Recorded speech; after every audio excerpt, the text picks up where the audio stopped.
Good morning, everyone. Welcome to the day 2 of the orientation program. The first speaker of today's session is Dr. Jayanti Rani, Assistant Professor, Department of Psychology, Ethiraj College, Farman. May I now welcome ma'am to address us on adapting to life post-pandemic.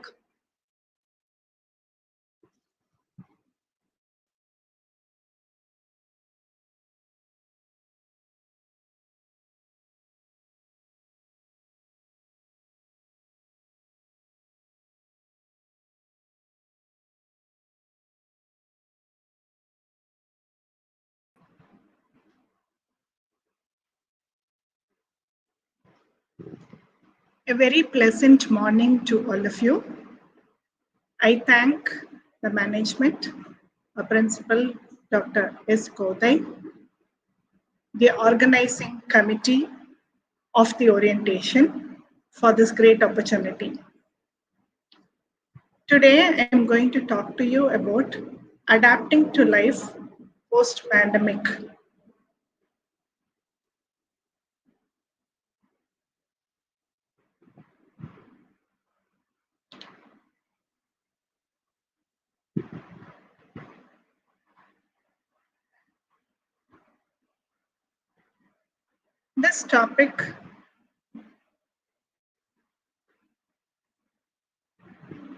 This topic has been carefully chosen, and I thank the organizing team for giving me the liberty to choose the topic.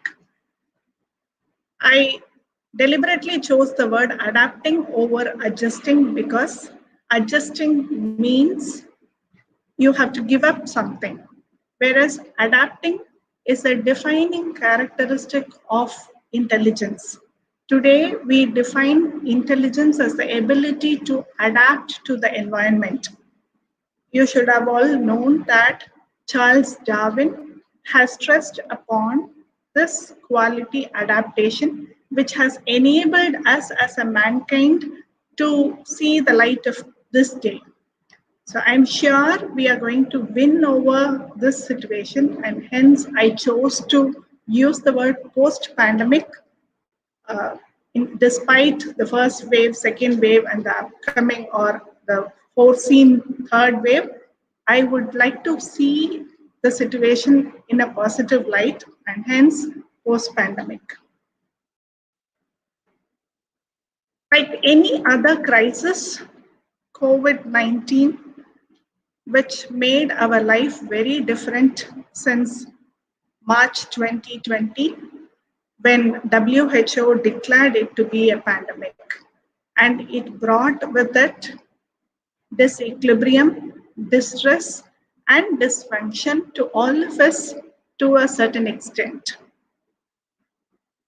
The Chinese translation of the word crisis consists of two separate characters, which paradoxically means danger and opportunity. Though there is some disagreement in the usage of this in the present times, I'm excited by the use of that particular characters, which enables us to see both the opportunity and the darker side of it. In psychology also, for many years, we had been trying to explore the negative effects of trauma. A number of studies has been carried out to analyze the negative effects of trauma. What happens after a trauma? We have a multitude of studies on post-traumatic stress disorders. But in the past few decades, we are shifting to explore what are the positive effects of trauma. And definitely, people develop new understanding of themselves, the world they live in, how to relate to other people, the kind of future they might have, and a better understanding of how to live life. I am going to keep the focus of my talk today also in this direction. You might have seen these pictures. On the left side, you see the student from Malappuram district, Kerala, literally climbing on the rooftop since she didn't have the internet connectivity when classes began online.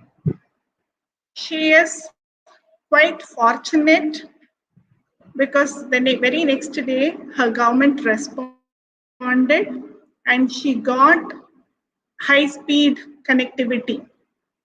Some of us are fortunate, some of us might not have been so very fortunate, but there is no doubt that all of us scaled new heights to meet up to our academic expectations and performance. This is what my focus is today. The crisis definitely posed us many new challenges. At the same time, it gave us, and it is continuing to give us, many new opportunities for growth. Since the lockdown was sudden, unprecedented, we didn't have books, we didn't have reference materials, but on the other hand, we had a lot of e-resources. Yesterday, you might have heard our librarian speak to you about the e-resources. And if not until today, from today, you start exploring and benefit out of the e-resources. And definitely, we all lost the luxury of face-to-face learning experience, which is highly rewarding for a teacher like me. But on the other hand, I would say that the world really went global. We had the opportunity to do online courses and webinars, and I myself benefited by doing a course in Yale University and Johns Hopkins University, which might have not been possible for me otherwise.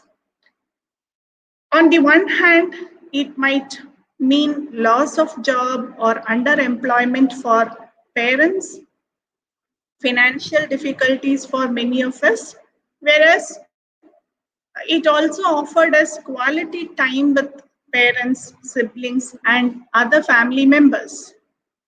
Some had some were not so very blessed. They had to survive in the abusive family environment, and people who were burdened with caregiving responsibility when their family members fell sick, or those who already had other caregiving responsibilities like taking care of the elderly or having a special child in the household. For them, the responsibility and pressure was double fold. Whereas for some of us, we had plenty of time available with us to plan our future, to do physical exercises, to acquire new skills. Whereas for some of us, we were hooked all day with our online classes, preparation, which inevitably resulted in physical immobility and other health issues. For some of us, pandemic was a time for adequate home-cooked, nutritious food and rest, whereas for others, we had a lot of cases of people with sleep disorders, sleep difficulties, problems in eating, under-eating or overeating or eating a lot of junk food, and disturbances in the routine. For some, they might have tried their hands in venturing into new businesses. And for some of us, or for many of us for that matter, we lost so many of our family members, relatives, and pets, which might have caused great distress.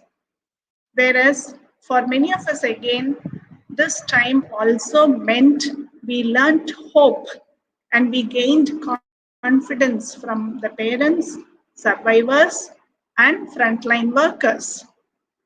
And inevitably, for every one of us, it meant distancing from friends and relatives. Whereas for few of us who had already equipped ourselves with technology and who had access to technology, technology aided virtual interactions with our significant others. So thus, the pandemic, I would prefer to see both sides of the coin. It meant it brought both opportunities for growth and challenges. And I hope you will agree with me on that. College. Pause a minute and think you being in college today. How nice it would be, isn't it? Definitely, college life has so much to offer.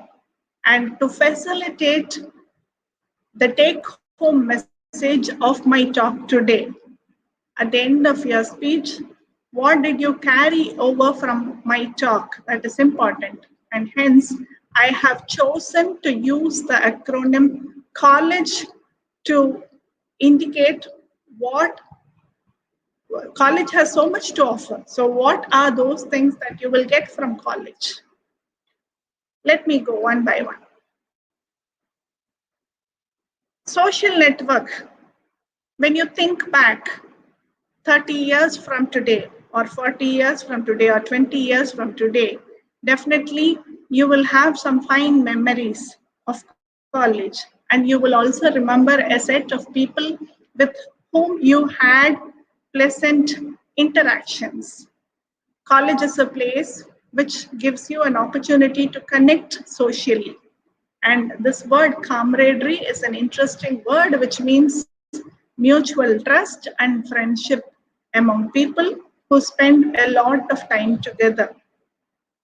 Psychological researchers, again, for so many years, had been using the word peer pressure, which has a negative connotation. But now we choose to use the word peer influence, which may mean both positive influence and negative influence. And when I say that, you need to remember that you also can have your influence over others. So when you come back to college, it is very natural for all of us to feel excited, shake hands, give a hug, indulge in a lot of physical interactions because it is the nature and characteristic of people of your age. I can understand your urge to click a selfie together with your friends. But I insist that we have to reduce our physical interactions and stick on to the SMS. I hope you know what SMS is. Sanitize, mask, and social distancing. We have to follow those precautions still, no doubt about it. But we have to find new ways to connect with friends and strengthen the social aspects of relationships. And I'm sure all of you are very good and creative and innovative in doing that because I found a lot of challenges doing their rounds on the social network, the way in which you wished your friends, greeted your friends on their birthdays, the way in which you post challenges to your friends so that you keep them active even when you're not physically connected or close to each other. That should continue. You should reduce your physical interactions, but at the same time, strengthen the social aspects of relationships because social aspects of relationship is very important dimension of personality development. This is another important dimension, openness to experience. Many psychological researchers confirm that being open to experience is that thing which facilitates personality growth. And in college, you have an abundant opportunity for that. You should not shy away. You should learn to conquer your fear and you should grab opportunities and leave no stones unturned, and you should utilize every opportunity that comes your way. And I'm sure this orientation program will enable you to do that, because you will know what are the different things, the different opportunities that are available for you, what are the different facilities that are available for you in college. Later on, you should not think, oh my God, I didn't know all 3 years that this facility was there in my college. You should explore. So each day is a new beginning. Doesn't matter if already 1 year is over, still you have 2 more years. Still you have 1 more year, which means 365 days, and each minute should be a new beginning. But I would like to give a word of caution here. While doing that, you should also calculate your risks, and you should involve in critical thinking and creative thinking. I'm going to elaborate a little more on that. So as you're bombarded with so much of news, both on TV and social media, you should learn to combat fake news. You should learn to differentiate what is right information, what is wrong information, and you should protect yourself from unnecessary contents. And you should rely on reliable sources such as UNICEF and World Health Organization and so on. All right. I was talking to you about critical thinking and creative thinking. All of us, of course, are capable of logical thinking. And I would like to elaborate a little more on this, because the late adolescence and early adulthood is a time when, uh, which is a critical period of development for thinking. This is the time when you start thinking abstractly. This is the time when you start thinking more critically. And human beings, though all of us are capable of logical thinking, one obstacle to logical thinking, or rather, in the process of thinking, as a byproduct of thinking, we may be vulnerable to cognitive distortions, faulty patterns of thinking. And these are some of the obstacles. The belief bias effect. For example, you may believe something, and in order to hold on to your belief, you may try to seek information which is confirming that belief. While doing so, you reject or ignore any other evidences that do not confirm your belief. Like that, you have confirmation bias, you have fallacy of positive instances, and overestimation effect. Fallacy of positive instances, for instance, the tendency for us to remember uncommon events that seem to confirm our beliefs, and to forget that disconfirms our beliefs.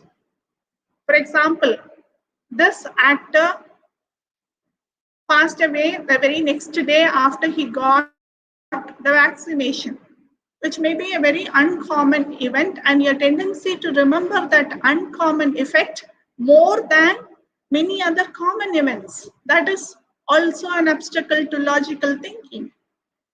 Overestimation effect, the tendency to overestimate the rarity of events. Again, for example, you come across the news that 30 people in Coimbatore district lost their eyesight due to black fungus. The number 30 may be very insignificant when you compare the whole population of Coimbatore. But then we tend to exaggerate it, or we tend to give so much of weightage to it. I don't mean to say that you should ignore and you should not be cautious about it. But at the same time, I'm trying to point out to you how we tend to overestimate the rarity of events. Let me give you another example for confirmation bias, which means the tendency to search for information or evidence that confirms a belief, while We make little or no effort to search for information that might disprove the belief. I know you girls are all very participative in classrooms. So let me give you an opportunity now also.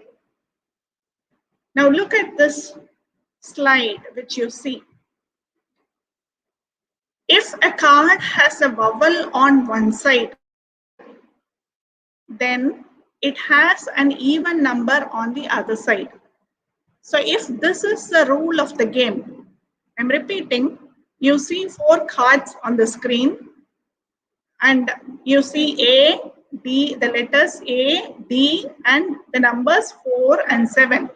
So if the rule of this game is if a card has a vowel on one side, then it has an even number on the other side.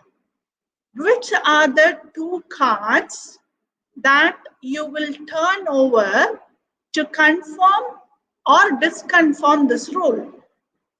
I'll give you a few seconds for you to think. I'm repeating the question. Which are the 2 cards that you will turn to confirm this rule? Okay, so here we go.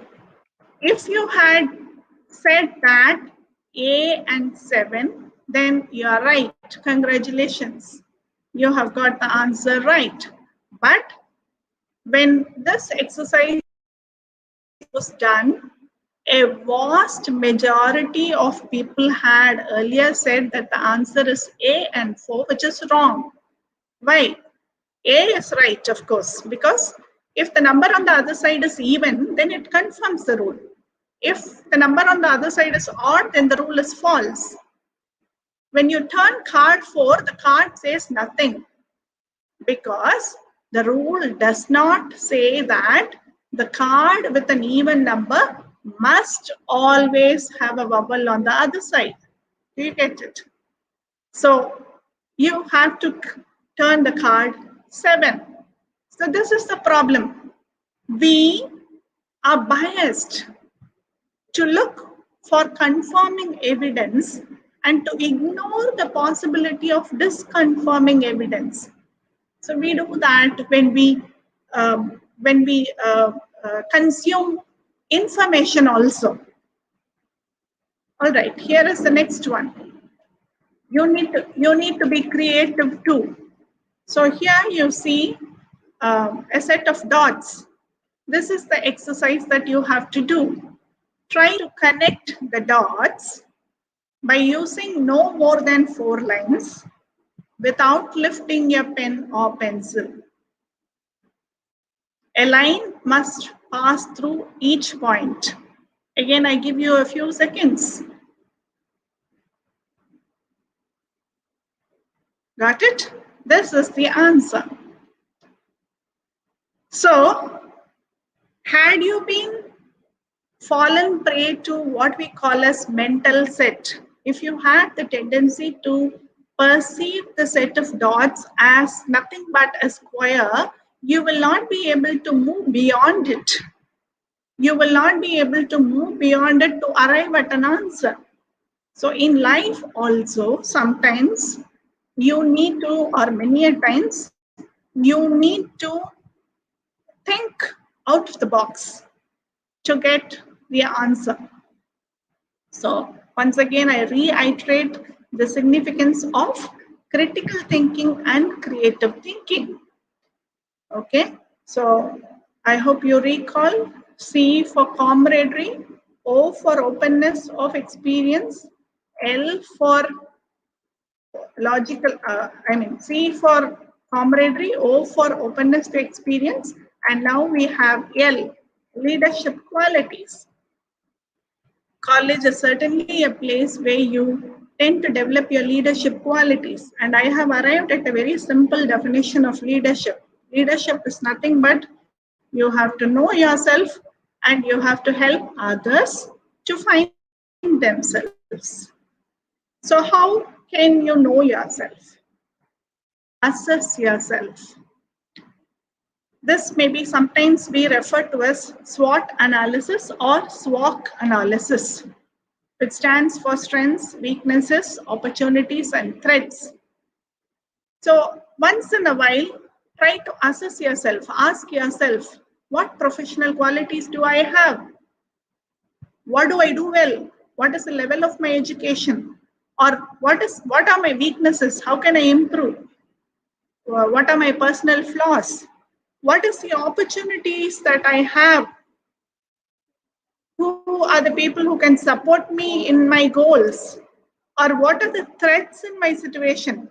So given the pandemic, will I have a chance to go abroad immediately after my studies for my higher education? All that. So periodically be in the habit of doing a self-analysis. And while doing so, I have come across people who tend to become overwhelmed sometimes, knowing that my weaknesses are greater than my strengths, or my threats are more than the opportunities that are available. You need to give yourself positive affirmations. So try to do this. Stand in front of your mirror, and I know many of you frequent the restrooms, not just to use the restroom, but also to see if everything is right. Am I looking good? It is necessary that you need to look how you are within yourself. So giving these kind of positive affirmations is important to make yourself feel psychologically good also. So stand in front of your mirror, look into your eyes, take a deep breath, and say this affirmation. I am learning to really like you. I am learning to really love you. I breathe freely and fully. I listen to the messages of my body. I feed my body healthy and nourishing food. I allow my body to rest when needed. I love my amazing body. I am safe. I trust the process of life. I am fearless.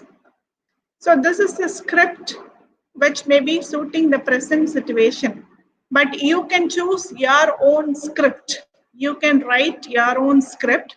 Only one thing you need to be sure of, the only one rule is that each and every word in the script should be positive.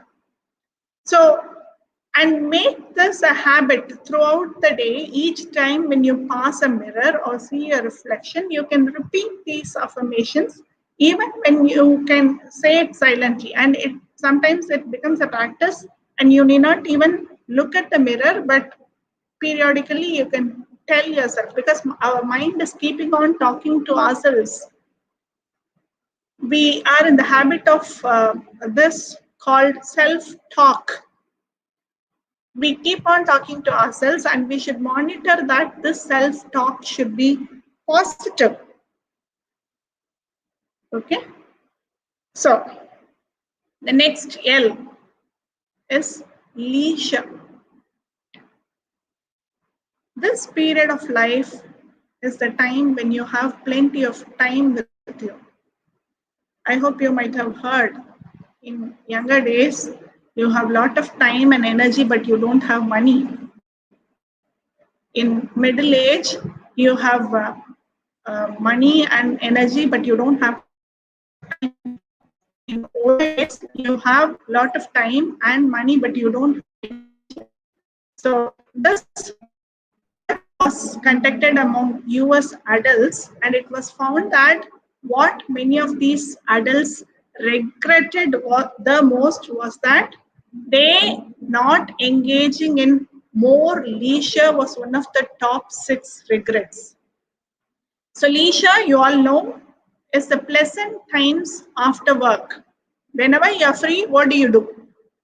What kind of activities you do? Definitely you should have a set of activities to do after your routine. So my personal suggestion would be that please choose those activities that will enhance your physical and psychological well-being.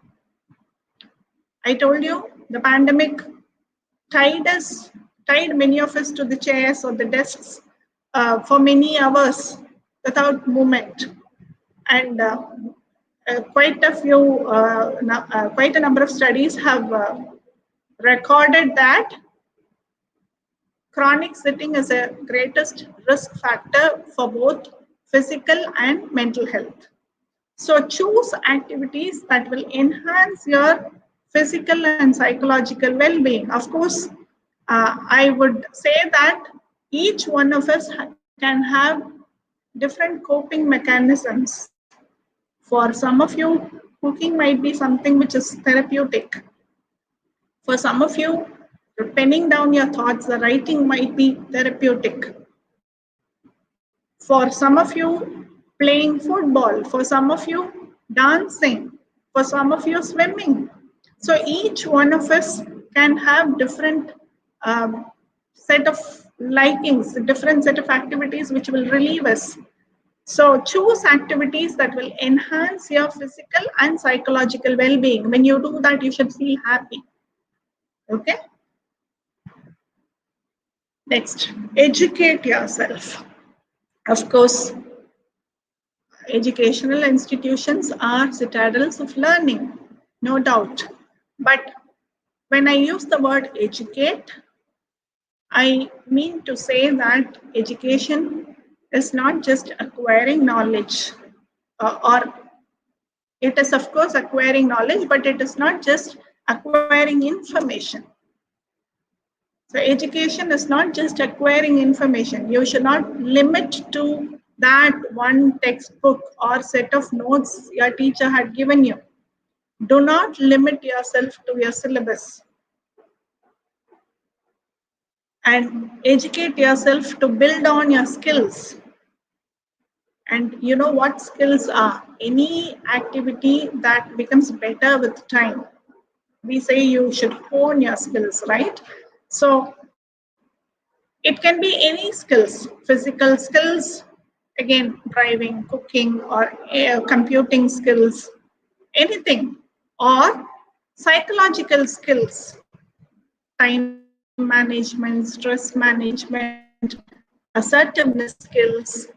So educate yourself to build on your skills, acquire as many skills as possible, because that will enhance your sense of self and will increase your self-confidence, right? And educate yourself to be self-disciplined. Control cannot come from outside. So we need to monitor ourselves and regulate ourselves. How do I eat? How much do I eat? How frequently do I eat? What kind of food do I eat? Is it nutritious? Is it junk? Or do I sleep well? Do I have a sound sleep? Is my sleep disturbed? Am I going to sleep late? Am I fiddling with my mobile phone when I go to sleep?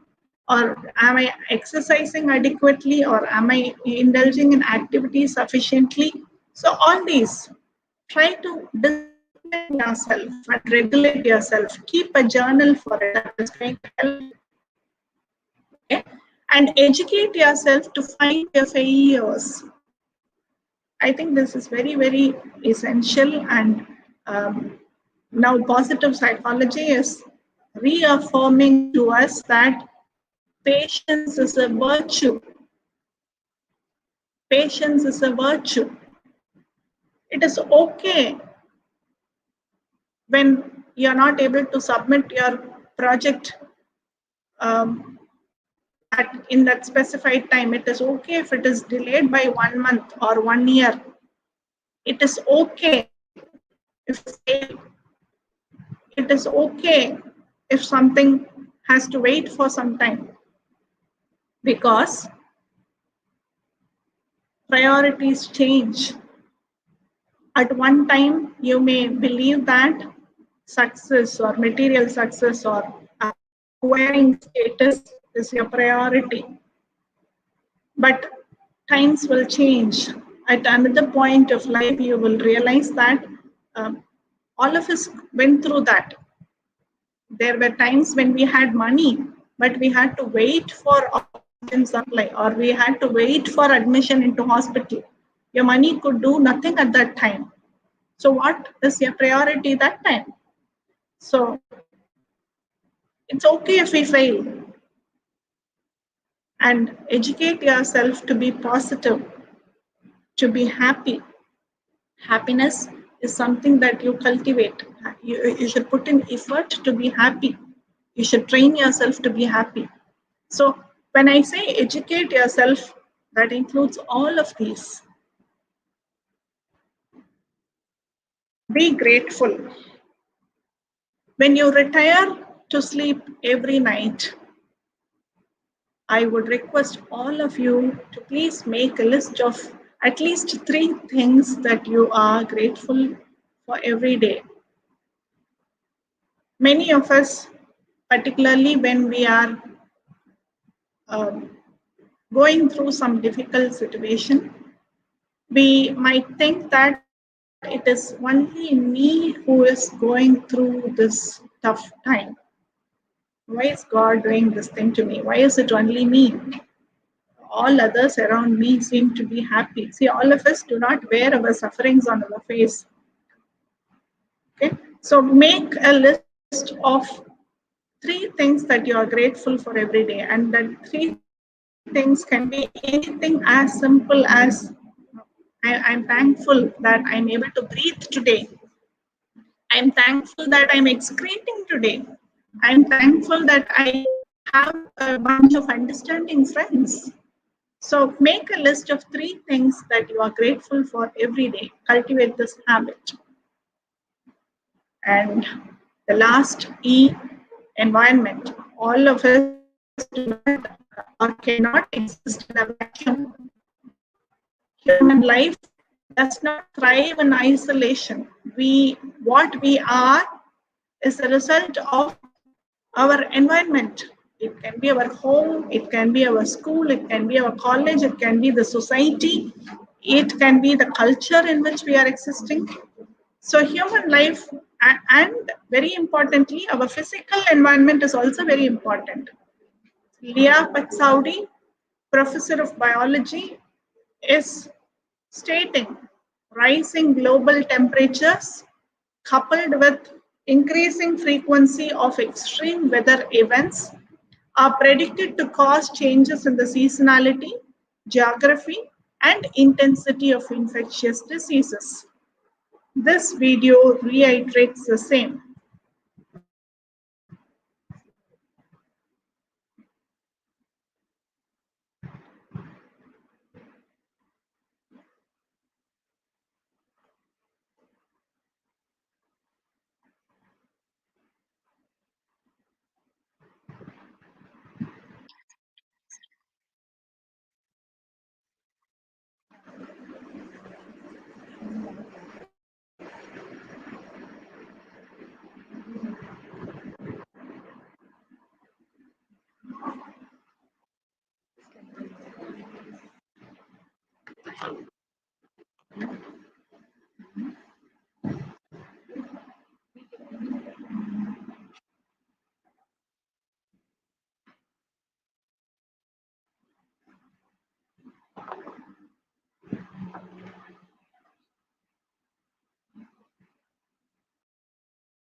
I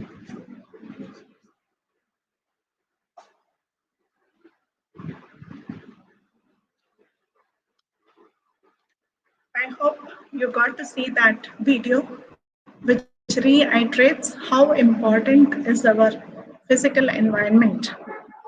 Okay, my dear friends,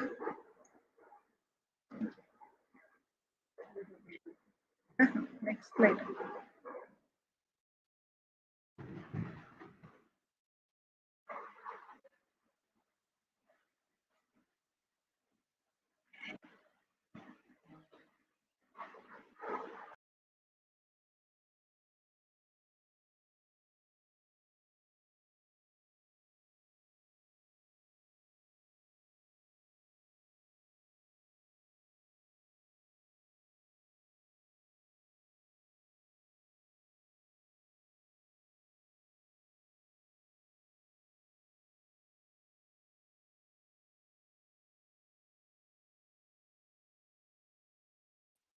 Okay, my dear friends, I have a few questions for you. So these are not points just to ponder over. And I'm sure you will have more such questions and you will act on this. And I believe many of you will become policymakers, will have an important role in policy making in future, and almost all of you will have to make important decisions in your life, which is not going to have a positive impact, not just on your own self, but on the society at large. So these are some of the questions. Can we not impose a lockdown once in a while in the interest of nature? Because we came across a lot of news that nature benefited when we locked down in our houses. Air quality improved, water quality improved. So can we not impose a lockdown once in a while in the interest of nature? Can't we put an end to our ostentatious wedding ceremonies and religious practices? Again, you should have come across a news that many families gave away their savings which they had made for their weddings since they can't have huge gatherings. Recently, there was a family which gave around 30-35 lakhs. And can't we make that a regular practice? Can we have simple ceremonies? And where should health and education be in the order of priority? What is luxury? And is all our movement and requirement a real need? Like I told you, I'm sure you're all smart young girls who will have more such questions, and it will not just stop as questions but carry on. So I'm closing with this. And before I close, I have one more beautiful video which again reassures that we may think, what can I do? COVID 19 is a big thing, or anything in our environment. How can I make a change? I'm only a small person, or I don't do this, I don't have that. But please remember that you can make a difference. And I have the last video for you. Thank you.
Should I say?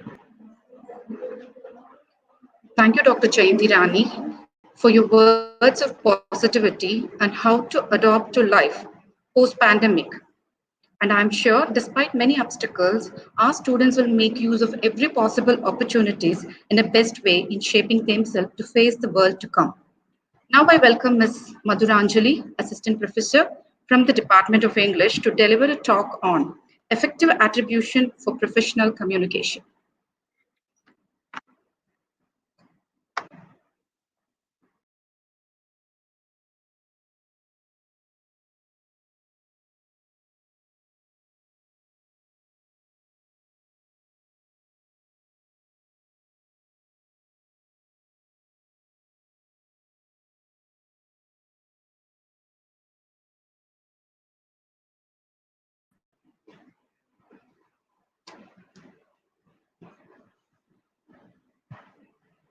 Good morning, everyone. So I'm going to give you a few insights on the importance of articulation in communication, which I have found to be lacking in many professional and academic circles.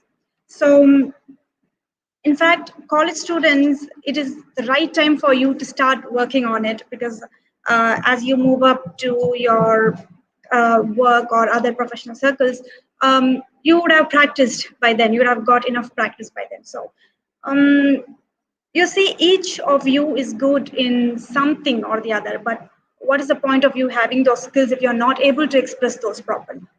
So, in fact, I have seen a lot of talented and brilliant people go unrecognized simply because they are not able to express what they have, their skills, and all this. So, let me see.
So, yeah, effective articulation for professional communication. Now, before getting into the definition of articulation, let's see what is communication. Now, we know it is just sharing of ideas and thoughts.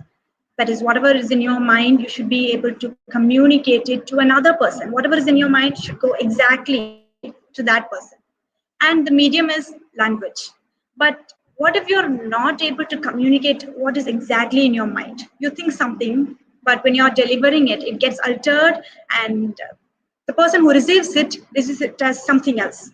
So, what is happening here? What is the hindrance? Is it the language? Probably. Probably you're not good enough in your language, or probably it's your confidence level, or that could be millions of reasons for you to not exactly deliver what's in your mind, or probably you don't want to say all that you want to say. So, the problem here, all those issues, the confidence level, the language issue, all those fall under one umbrella term called articulation, which is, in fact, to define it in short, it is the clarity of speech and expression. In fact, or it is the ability to express the words, express your ideas, or utter words clearly so that it comes out in a logical manner, in a clear and effective manner, logically, so that whatever you say makes sense to the other person, and clear so that you don't confuse yourself or confuse the listener, and at last effectively, so that you evoke the right response. Something that you say, the response should be corresponding to that, right? Not irrelevant one. So that is why articulation is important. That the clarity of speech and thought is the overall purpose of articulation, or the definition of articulation. Okay, now to go ahead, why do we need it? And when do we need it? And is it really that important? It's just part of the communication, right? We all know how to communicate, but why is it important at all? From my observation, I say this is the core that is lacking in a lot of people while they communicate. They do speak, yeah, they're good in their language, but are they communicating it completely and properly? Is it being delivered properly? Are they evoking the right response? And why does miscommunication happen despite your great language and the audience? Why does the miscommunication happen? So this is the problem. Articulation is the problem. So why do we need it? Basically to avoid miscommunication. And additionally, let's say I'm a brilliant person. Okay, I'm particularly brilliant in physics, but I'm not able to communicate, or I'm not able to convey my ideas properly to other people because I'm not good in articulation.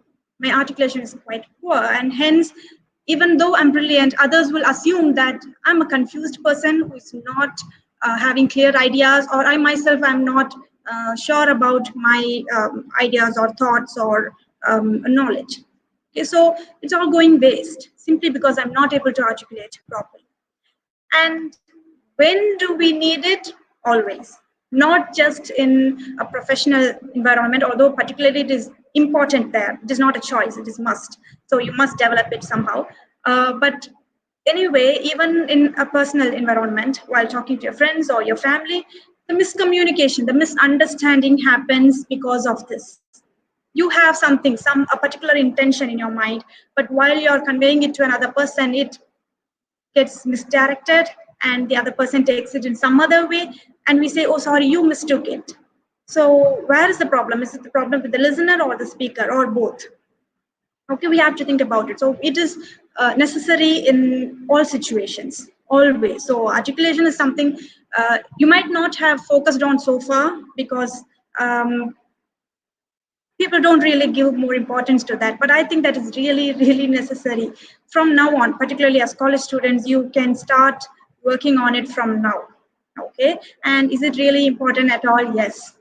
Importance of articulation in communication is quite underrated. Okay, and yes, and moving on, articulation for professionalism. Sorry about this error. Well, I told you it is necessary in every situation, but particularly important in professional environments. So when do we need it? To be a good leader, to be a good team player, to be accountable, responsible, and so on. So to begin with, being a good leader, you might think, okay, later in stage, I'm a college student, why should I worry about it now? Think about it. Aren't you being a leader now? What about being a class rep? If you were given a responsibility to collect all the assignments and submit it to the teacher, at that time you are leader of some sort. Okay, you are given some responsibility, you are accountable for something.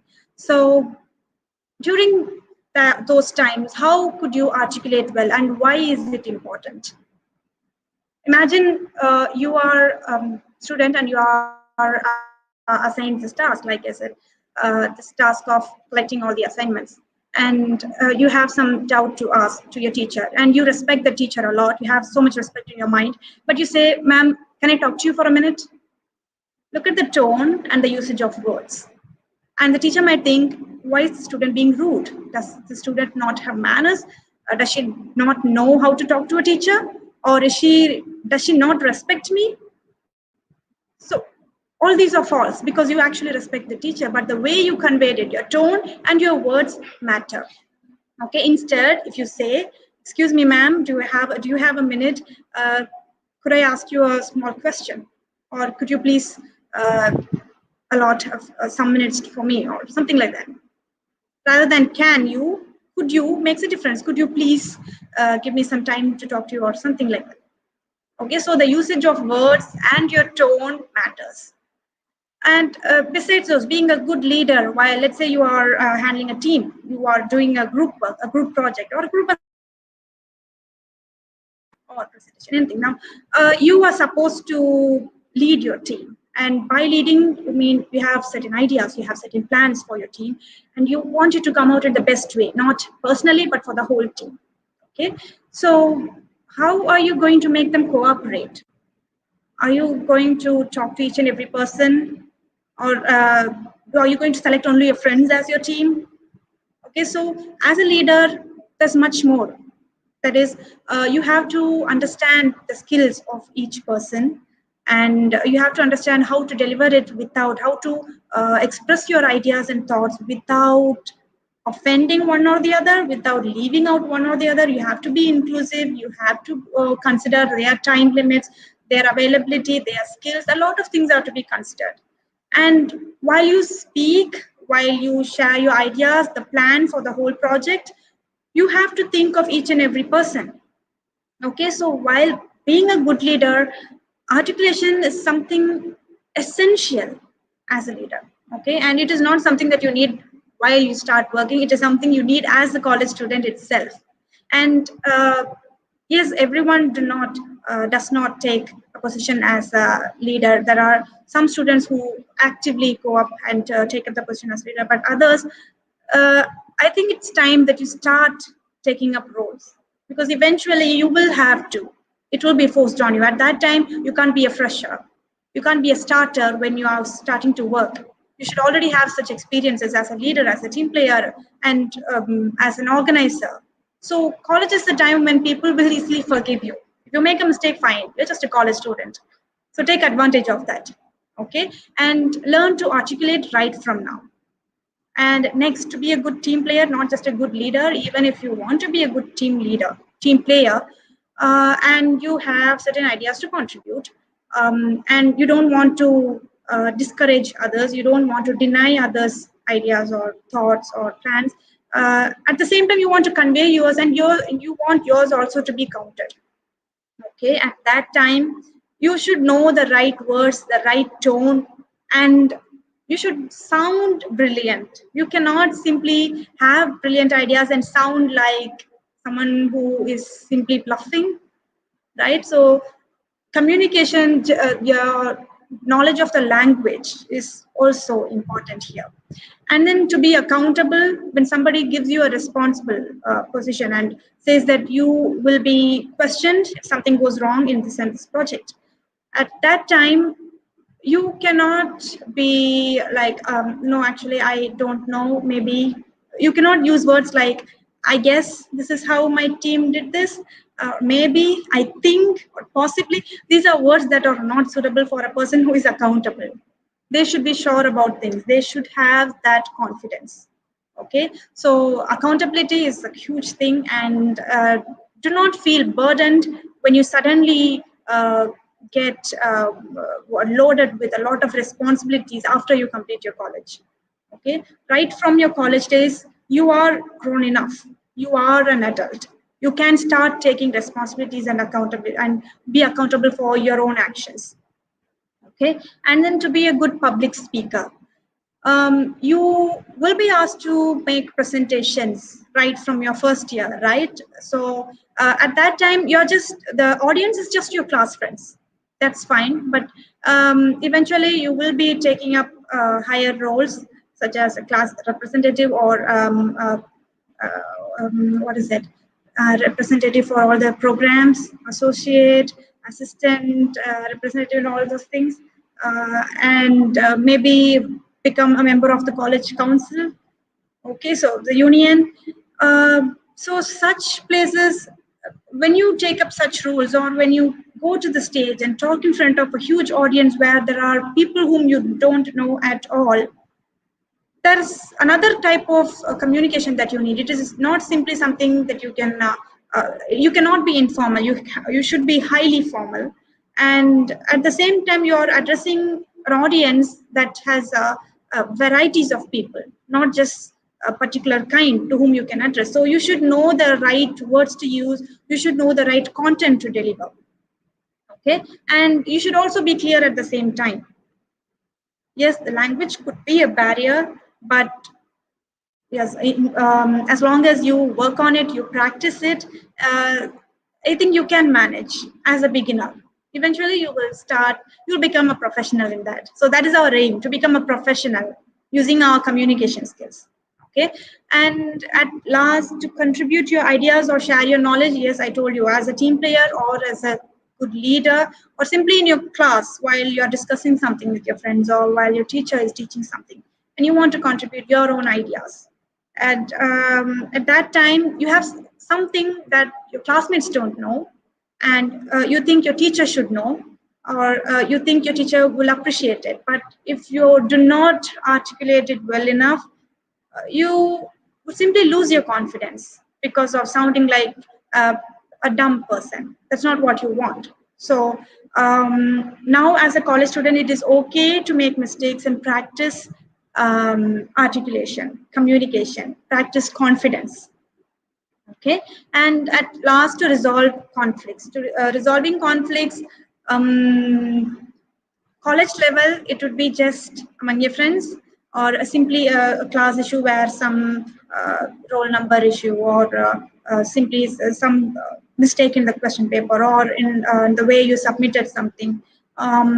This could be the small conflicts that could happen, or while organizing something, a small mistake could have happened. How are you apologizing for it, or how are you rectifying it, and how are you resolving that conflict as such? Okay, so while resolving that, if you're simply saying sorry, it's my mistake, that doesn't make it right. You have to convey it well enough so that the listeners feel that the listener, whoever is it, if it's the teacher, your class teacher, or your HOD, they should feel that, yeah, okay, she does actually feel sorry for it, or yeah, she does really have an idea to rectify this issue. They should get that confidence from you. You should radiate such a confidence. Okay, and that is how this articulation will help you shine as a professional person. Professionalism, please don't assume that it is something that you have to develop after your college life. It is something that you have to start working on right from your college days, right from now. Okay, you had enough time to get used to college life, so I think now you can start working on your future. Okay, not just your subjects and attendance. And this is just a small scene that I took from a Tamil movie named Singam. Tamil audience, you know this scene. For others, let me explain. The person in the first picture is a comedian. Vivek is a comedian in police uniform, and then towards the left is an elderly person. Okay, and in the second picture, the person in the police uniform is the hero. Okay, and again, this elderly person is there. He's the father of this hero. Now, both of these people in police uniform are working in the same department. And this comedian asks, why am I not getting promoted despite having the same qualification and experience as your son? We both are working in the same department. We joined together. In fact, we have the same qualification. Why not? What do I lack? And this elderly person says, call the provision store that we own and ask them about the goods that are delivered today. So he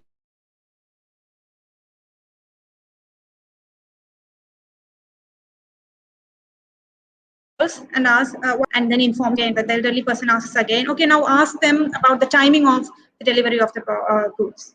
He calls again. So likewise, he makes multiple calls to get all the information. And then eventually, in a while, hero arrives, and this elderly person asks the hero the same question. Call the provision store and ask them about the goods that are delivered today. Just the first question. Hero makes the call, asks all the information in a single call. When was it delivered? Why? How? All the WH questions and all the details necessary. In fact, he adds additional information saying these are yet to be delivered and something like that. And then this elderly person says, see, this is why you are still in this position and he is in a higher position. He is just head constable and my son is a inspector, sub-inspector, something like that. Okay, so this is the role of articulation in academic and career growth. Now imagine yourself as a student, Vivek, okay, the comedian, and your teacher, class teacher, or your HOD as the elderly person. Now, when a task is assigned to you, how are you performing that task? And how is another person who is generally acclaimed in your class performing that task? I'm not asking you to compare. I'm asking you to observe and analyze. What do you miss? What does that person have that you don't have? What should you work on? Just analyze yourself, analyze your own personality, your skills, and start working on those that you lack now. Okay, in fact, you must have observed this.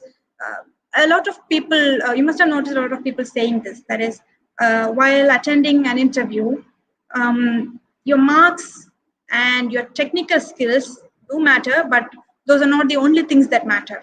There are other factors which play a significant role.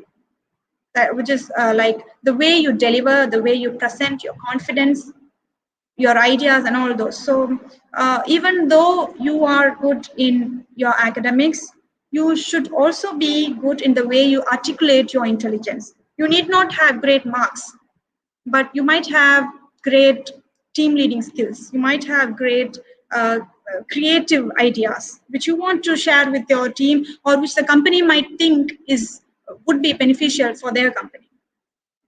Okay, so articulation, that is how articulation plays a role in every field. In academic plays, the way you grow there, or in a career plays, the way you get selected, or the way you grow there, everything matters. And this, all of these fall under this big umbrella term called articulation.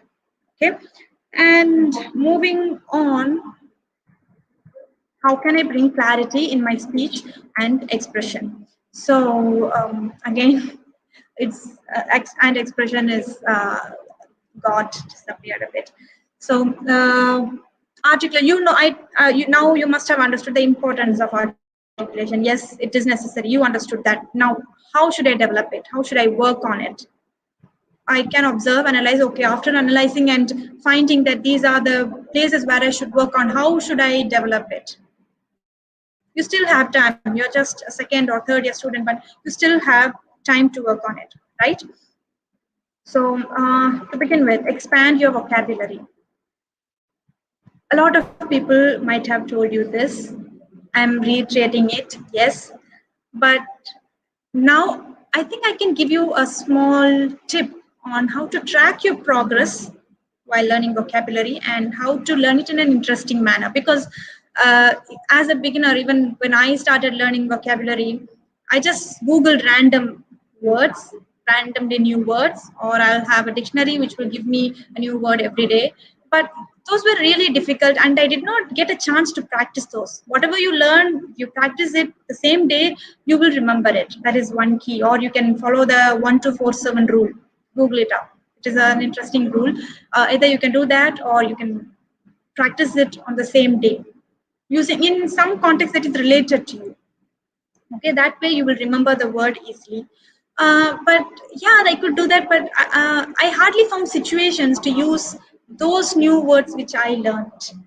And so eventually I lost the interest and I was not able to track my progress. How far have I learned? How much am I yet to learn? How will I know? Should I go in the alphabetical order, or should I note it up? How should I do it? I did not have an idea, but then I came across this, which is learning the words that you need every day. While you're speaking in English, while you're talking in English with another person, what are the words that you are finding it difficult to speak? For example, for rain, you might have a lot of words for the different types of rain in your mother tongue. Saral, Alakati Malay, likewise in Hindi and Telugu. In your own language, you will have multiple words for one thing or something like rain, or the different actions that you do with your hands. You will have different words. But do you know the equivalent words for those in English? Are you, for example, walking. Okay, there are different ways in which you walk. You shuffle, jog, stagger, sprint, or dash, leap, lunge. All these are walking, but different words, and each of those words have different meaning. In fact, the importance of learning vocabulary is about the accuracy. If you are able to accurately say what you mean, you have a particular intention or you have something in your mind, but while saying it, you are using a different word. Just take a Maggie packet, the instructions in it. It says stir for 2 minutes, but you don't know the word stir. And while saying it to your mother, you're saying mix it for 2 minutes. Is it the same? Is stirring and mixing the same? No, they are different. You should use the right vocabulary in order to convey whatever you mean exactly. Okay, there articulation is getting affected, and hence overall communication is getting disrupted. So as a result, the action will also be disrupted. So that is one thing. You can work on your everyday words, and just like walk, just while talking. For that, you have to speak in English. You have to communicate regularly in English, and only during that time, or you can even think while you're alone, or while you're writing something, while you're thinking. If you're not able to come up with the equivalent English word, then note it down, find the correct word, use it again in the same day. Okay, for some other, because those are the words that you use every day, so you will even somehow get a chance to use those. And while learning a particular word, remember to learn the pronunciation. I remember I have been embarrassed a lot of times because of wrong pronunciations. Because I learned a new word, but then I didn't know how to use it. I didn't look up the pronunciation and ended up embarrassing myself in front of my friends. But it's just my friends. They will always remind me and correct me and say, see, this is not the right word. You have to, this is not the right pronunciation. You have to say it this way. Likewise, the preposition you use along with it, the collocations. When you, for example, look at, look up, all these have different meanings. You have to remember that. So how should I use a particular word? Cut in, or cut off, words like that. You should know which preposition goes along with the word that you learned. It is better if you learn it word. And along with it, when you make collocations, you also come up with phrasal verbs. Phrasal verbs are something that you can practice and learn only by reading a lot. Okay, if you are someone who follows rules so much, see, I have observed this among learners of English. They think if I learn all the grammar rules, I'll be proficient in English. Is that so? Let's say, let's look at this word, look up. Look up that word in the dictionary. If you take the literal meaning, you have to look up. Okay, probably the dictionary is above your head. What does it mean? No, it simply means search for the word. But if you don't know the meaning, that meaning, if you simply stick to the rules of English and analyze the meaning of each and every word, it will not make sense. Unless you read or speak often, it need not be simply books that are fictional or non-fictional. It need not be academic books. It could simply be the back side, like I said, the back of a Maggie packet, or some instructions in a makeup product that you use, or simply some Instagram post, okay, or the movies that you watch, the series that you watch, subtitles.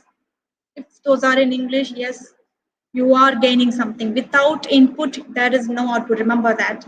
You cannot simply expect yourself to speak in English or practice in English without getting any inputs. Unless you get the vocabulary or the intake of vocabulary, if you don't get enough intake, you will not be able to express or use the words. Okay, so remember that. And yeah, phrasal verbs, and then all those. Apart from those, yeah, everyday vocabulary is necessary, but the vocabulary related to your subject is mandatory.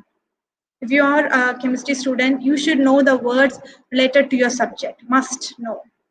It's not a choice. You can say, I'm not sure of that word, I have never heard of that, for any other words from other stream, or some jargon words or some new word. But if those are words from your own subject and you still don't know it, that's something to be questioned regarding your own knowledge of that subject, right? So you must work on, or you have to somehow learn all the words related to your subject. That is one thing. And jargon, a jargon is the words that are related to your subject. Okay, for example, if I'm a literature person from English department, so if I talk to someone from zoology department and say, see, there's no structure in this context, and probably the author has used deconstruction here, and the listener would be like, what is this person speaking? I might think this person, okay, these are basic words in my subject, these are, everybody must know this, but no, jargons are words that only the person related to that field will know mostly. Okay, so you have to remember to learn those while talking among your peers.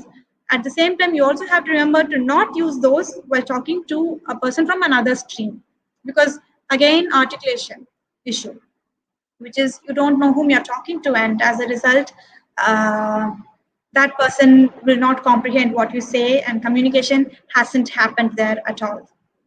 Okay, what we think hasn't been delivered. Moving on, apart from pronunciation, okay, along with the vocabulary and pronunciation, I must insist you should also learn enunciation. Enunciation is the way you speak with the correct pauses. For example, if punctuation is for writing, enunciation is for speaking.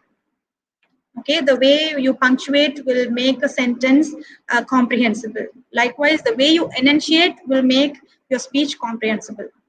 If I'm not pausing at certain places, if I'm not raising my tone at certain places, you will not understand what I'm speaking, because if I simply bring in certain words together, that is not language. It has a lot of things involved in it. Your tone, the pitch, the pauses, and then the pronunciation of words, and then the right usage of words, tense, and a lot of things. Okay, so enunciation is basically pausing at the right places and making whatever you say understandable or comprehensible for the listener. Okay, and next one, enhance your grammar skills. When it comes to grammar skills, the first thing I always tell my students is SVA, subject verb agreement. Your teachers might have insisted on this multiple times, but you might have ignored it, which you will regret eventually, because this is basic. For example, you will not say you is beautiful. You clearly know that is wrong. You are beautiful, that is right.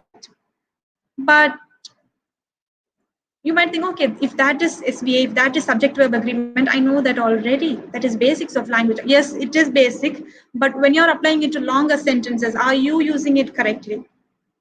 Is it everyone knows the answer or everyone know the answer? There are a lot of complicated sentences like that. Or one of my friends is a research scholar, or one of my friend are a research scholar. What is the mistake in this? So you might think, okay, those are just grammar skills. You're still able to comprehend me. Not really. It will create small confusions while you're speaking. While a person is listening, one of my friends are dancer. I might think, is it one friend, or is she's using or is it many friends? How many? Whom is she referring to? Okay, so not just that. Generally, when there are SBA errors, subject verb agreement errors, the sentence will become incomprehensible and confusing, and at the same time, it will be a signal that you are not good in your language. This is a basic thing that you have to start working on. And it is, you might think you are good in it. I can guarantee that 80% of you in a class of students, 80% of them make SBA errors. You might not have noticed till now, but observe your own language, the way you have written, the way you speak, something. So maybe record your own presentation and listen to it. In fact, my own recording after this, when I listen to it, I might have made some errors. I'll have to look into it and I will correct it.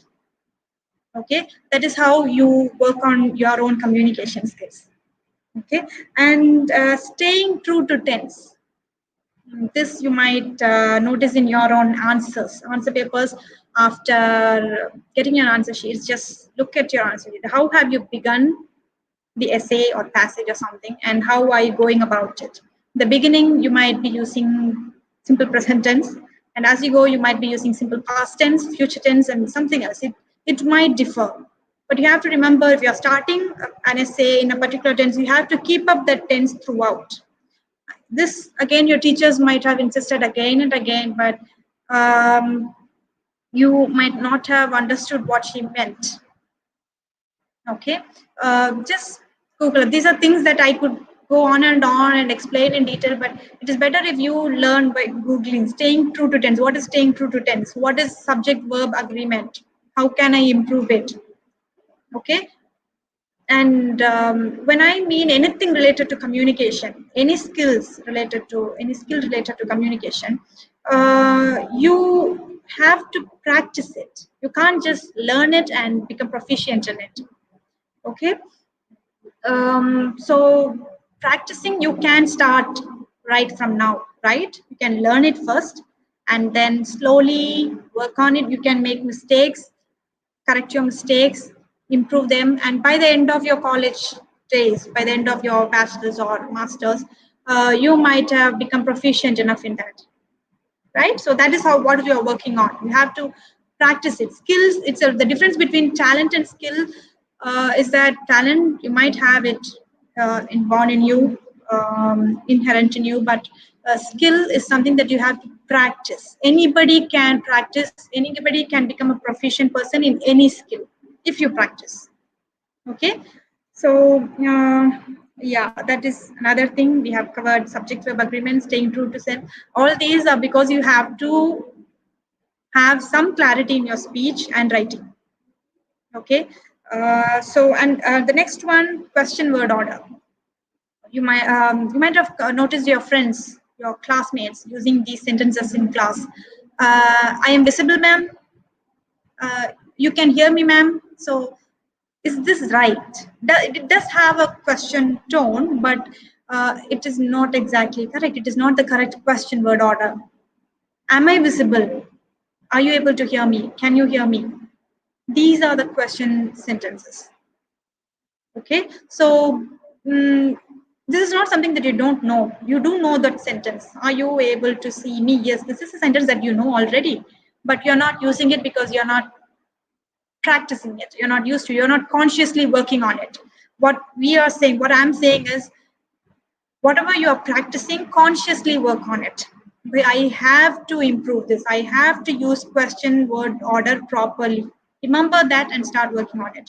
It does make a difference. I can easily say a student who speaks with the correct question word order is working on something. They are in language skills, and a person who is simply doesn't bother to use the proper word order, doesn't care about the communication skills. You will regret when you join a workplace.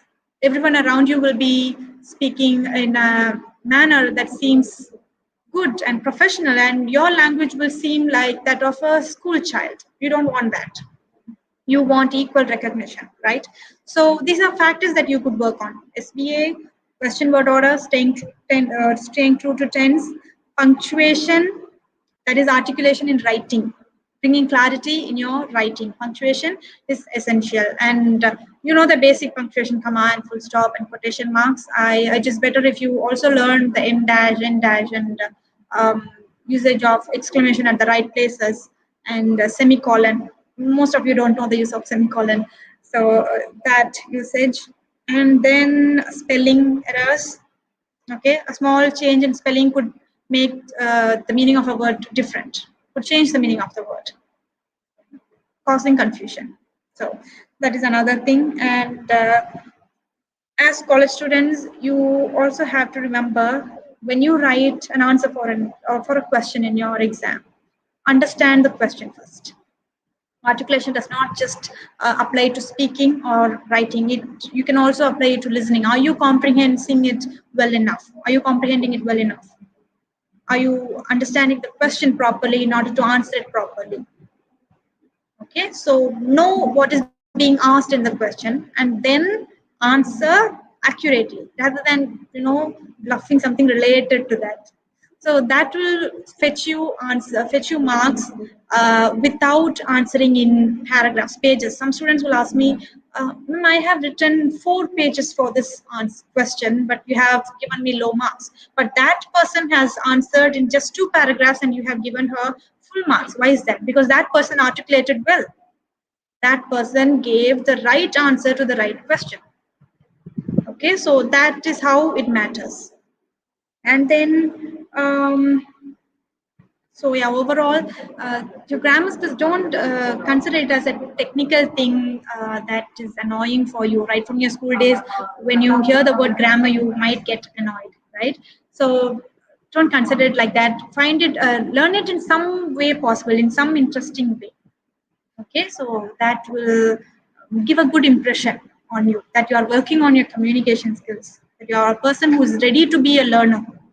That will give a good impression. And then know your audience. Like I said, the jargon. You cannot talk to a person from a different stream using the words that are generally used in your stream. Okay, that will create confusion. That will create misunderstandings and miscommunication. At the same time, while you're talking to your friends, you use a different language, informal language. While you're talking to a teacher, you use a formal language. So know your audience, know whom you're addressing. Talk accordingly. You will not go and speak philosophy or some politics to a child, will you? Because you know that audience. You know the child will not understand anything from of what you say. So you should know whom you're talking to and how you should talk accordingly. So that is knowing your audience in order to articulate well, and then know your subject. So you might not know everything. Okay, you are a learner, you are a college student, but you might be expert in something or the other. So while you are good in something, you can speak about it. Yes, say all that you know, but let's say you have been asked a question that you don't know, or they are discussing something that you don't know. Please don't contribute stuff that you have partial knowledge of and make a fool of yourself. Okay, instead remain silent during those times and listen. Instead listen to those who are expert in it. You might not know some subject, others might be expert in that. Listen to that. Okay, so you should know when to not speak and when to speak. So even if you have a good knowledge of a particular concept in your own field, if you're not able to articulate it properly, what's the point? Okay, so there's this particular quote by Albert Einstein. If you are, let me see, if you can't say it simply, just a minute. If you can't explain it simply, you don't understand it well enough. Okay, so even if your own subject, if you're not able to explain it in a way that others understand it, you probably haven't understood it well enough. Okay, remember that. And moving on, organize your thoughts. This applies generally, let's say, typically while writing an essay, you have to structure it, right? You have to initially have an introduction, body, conclusion, and even in the introduction, you have to begin with maybe if you have a particular quote or a nice saying or an anecdote, you begin with that, and then you go ahead explaining the concept, you define things. That is how you move on. You cannot simply state a theory in the beginning and then some argument in the beginning and then go ahead explaining it. Likewise, similar to an essay, while speaking, even if you're talking to your friends, if you're going to go on and on about something without explaining why you are saying that, the listener will get bored and annoyed. Okay, it does happen a lot. I have observed it a lot, which is they will keep talking about it, and I'll be asked, what are you trying to say? What is your point? What are you going about? Why are you beating around the bush? What is about? They'll say, yeah, wait, I'll tell you, just listen. I cannot wait that longer. Okay, if it's worth it, fine. If it's something that has a surprise ending or something that is like a philosophy that can be realized only towards the end of your speech, fine. But if it's just something that has happened in your everyday life and you're going on and on without explaining the concept, why you are talking about it, or what is the overall subject or what should I focus on while you're talking about it? Let's say you want your friend to focus on the way you responded to it, but without mentioning that, you are just narrating the incident.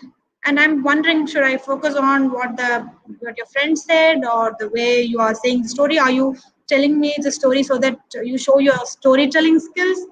What should I focus on? Better if you say that in the beginning. So organize your thoughts. Similarly for your presentation.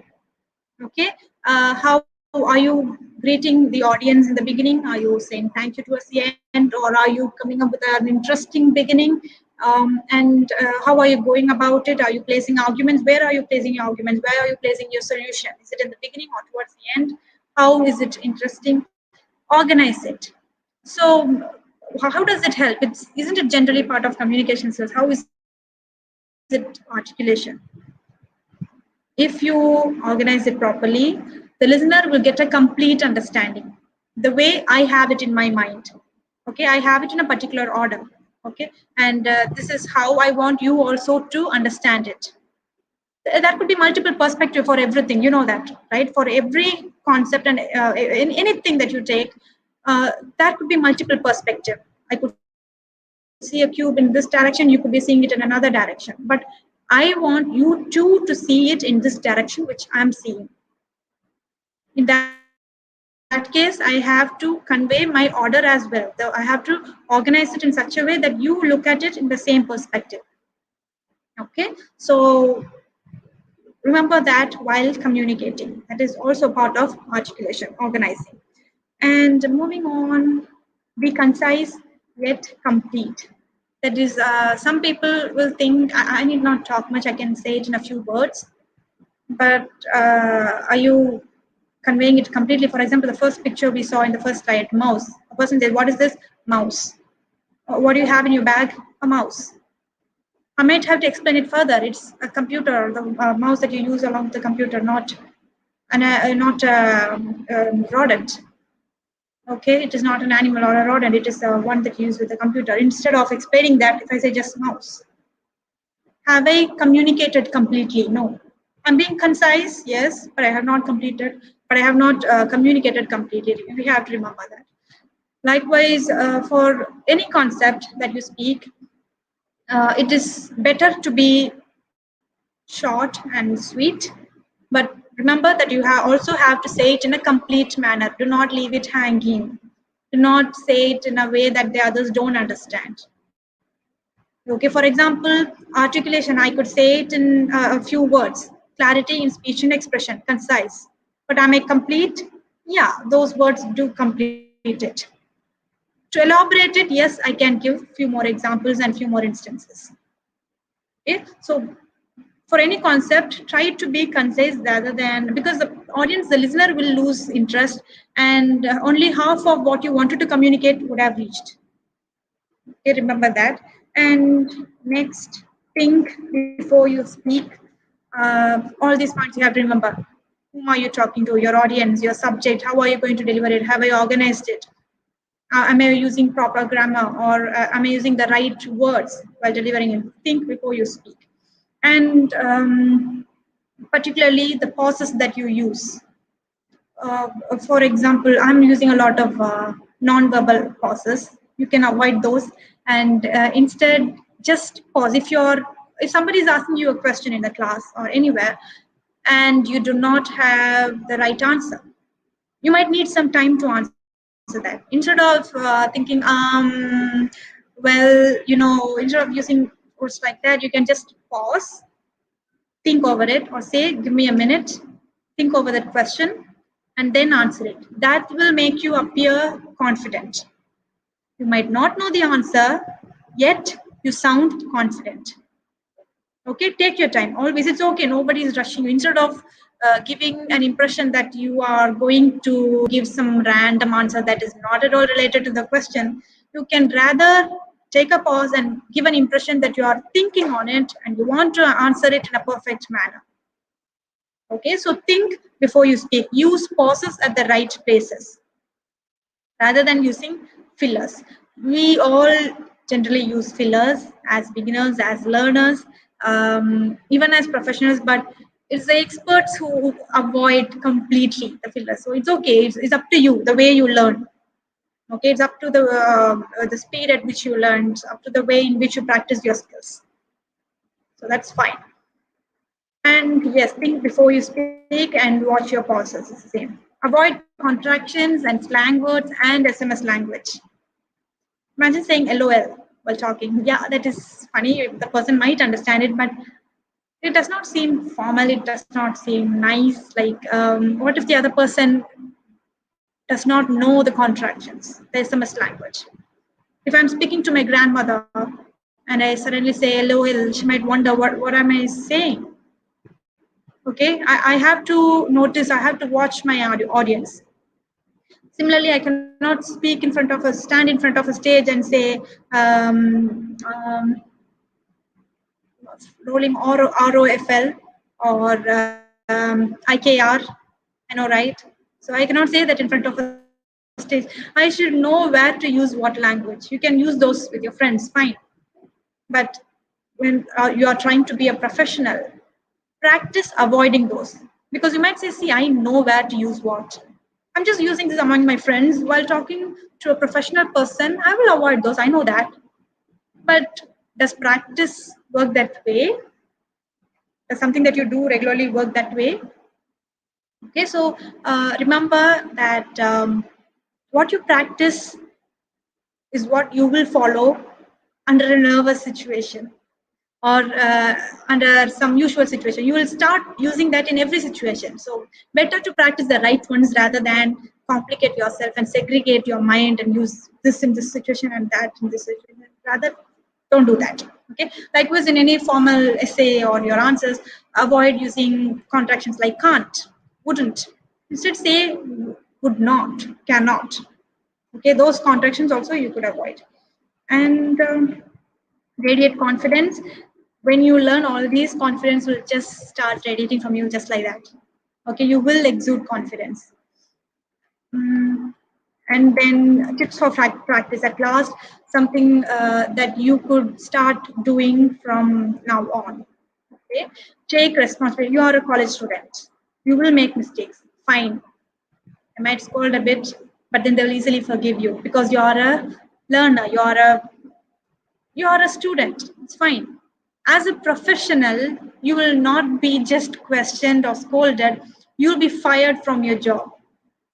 Okay. At that time, you don't want to start learning responsibilities and accountability.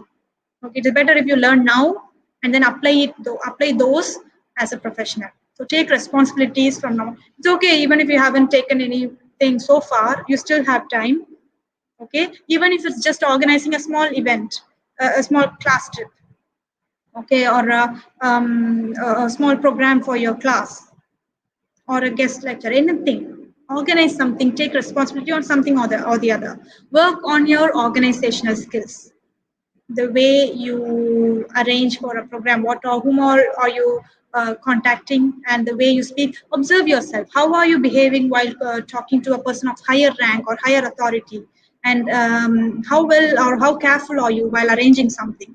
And how organized are you? You might not know until you practice those, right? So work on your organizational skills and observe professionals. Just your own classmates. I'm not saying that they are professional, but if they have experience, observe them. If while you can also observe your class teacher or your teachers who are organizing it, or members of the union, how they are organizing it. Just notice, observe, and if not, you can simply watch TED Talks. You can watch movies. Wherever you are watching anything, how are they performing it? How are they organizing it? If you want to be in such a position in your future, start focusing on those and observing those right from now. Okay, without, like I said, without any input, you cannot expect an output from yourself. Unless you watch, observe, learn, you cannot deliver anything. Okay, there should be some content inside to deliver, right? And then analyze your own communication skills. That is what I said from the beginning. Like I said, your own grammar skills, your pronunciation, enunciation. Either you can record and listen, or you can have your peers to support you or encourage you. It is like If your friends are ready to criticize you in a constructive manner, take it and encourage them to do the same. You do the same for them.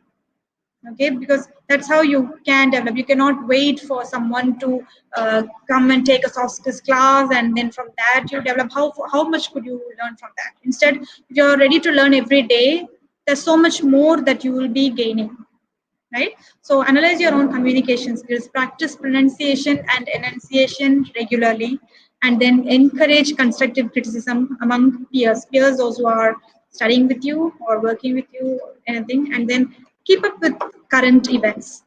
You have to talk, right? You also will feel the need to be included in everything. And whatever subject you take, even whether it is physics or chemistry, maths, whatever it is, you might sound, you will sound brilliant and relatable, and you will be able to articulate well if you relate it with the current events.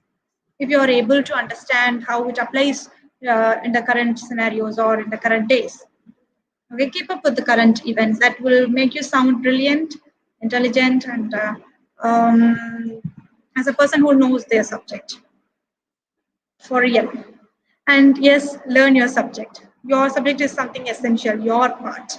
If you're weak in that, you might be questionable in your other stuff as well, your knowledge on other stuff as well. So strengthen your core, your subject. Okay. And at last, read. Like I said, read need not mean a particular book, a fictional or non-fictional book. It could be anything: movies, series, subtitles, the instructions, Instagram posts, Facebook posts. Okay, even if you're just reading a motivational post, a short story, whatever it is, as long as you're reading, it's fine. And work on what language you want to focus on. If it's just your mother, if you think that you can be fine with your mother tongue, great. I doubt that if it applies in the current scenario. Like maybe in certain fields your mother tongue is fine, but nowadays it is better if you learn the global language, English. It is applicable everywhere. You have to. You don't want your knowledge to be within a particular area, right? You want to, you might grow up to be a great person in your field. You might want to express it to everyone else. So better to work on your English knowledge as well. And that's it. Thank you. And I hope that you will start taking articulation as something serious, something important, and it is not too late. It's never too late. Start working on it now so that you sound like a real professional person when you move on to other career bases. Thank you.